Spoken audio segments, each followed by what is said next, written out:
I had always believed that love required patience, compromise, and trust. But that night, I realized just how fragile those foundations could be. We were sitting across from each other at the small dining table, the room dimly lit, the kind of quiet that should have been comforting. Instead, it felt heavy, suffocating. She looked at me, her eyes avoiding mine, and said the words I never expected, "Another man makes me happy." The sentence landed like a hammer. I froze, unsure whether it was anger, disbelief, or heartbreak that gripped me most.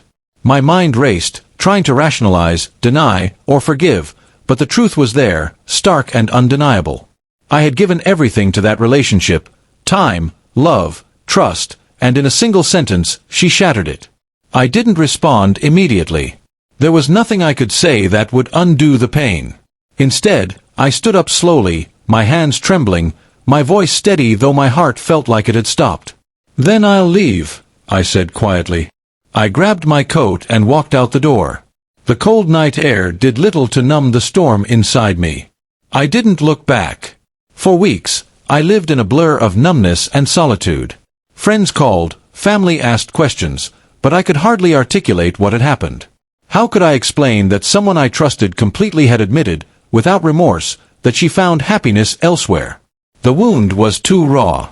I moved to a small apartment, changed my routine, and avoided anything that reminded me of her. Days turned into weeks, weeks into months. I tried to immerse myself in work and hobbies, anything to push away the lingering ache. Friends encouraged me to move on, to find someone who would appreciate my loyalty, but I wasn't ready. Part of me clung to the hope that perhaps she would regret her words, perhaps she had been confused or mistaken.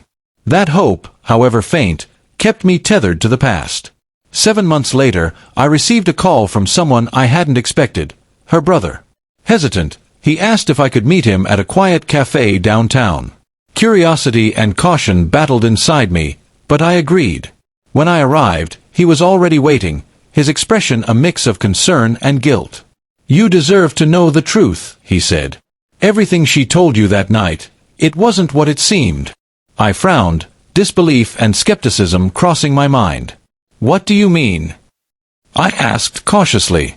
He took a deep breath and continued. "She was upset that evening.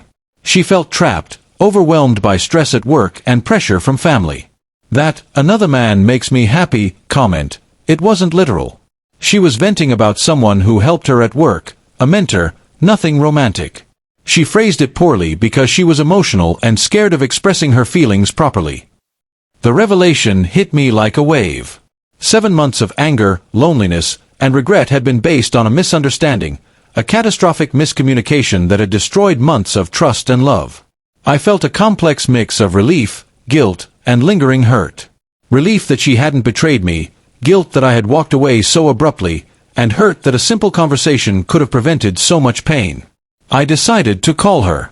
My hands shook as I dialed, unsure how she would respond. When she picked up, her voice trembled as if she had been waiting for this moment. I listened as she apologized for her words, for the misunderstanding, for the fear that caused her to speak so carelessly. Her explanation was sincere, her remorse genuine.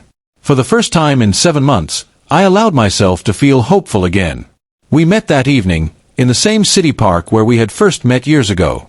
We talked for hours, retracing the steps of what went wrong, acknowledging the emotions, the fears, and the miscommunications. It wasn't easy, and it wasn't instant forgiveness. But by the end of the night, we both understood something critical.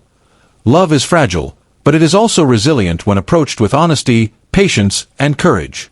That night, I realized how easily we let misunderstandings grow into mountains, how fear and pride can push people apart unnecessarily. It took 7 months, but I learned a lesson I would never forget. Love requires communication, but more importantly, it requires giving each other the benefit of the doubt.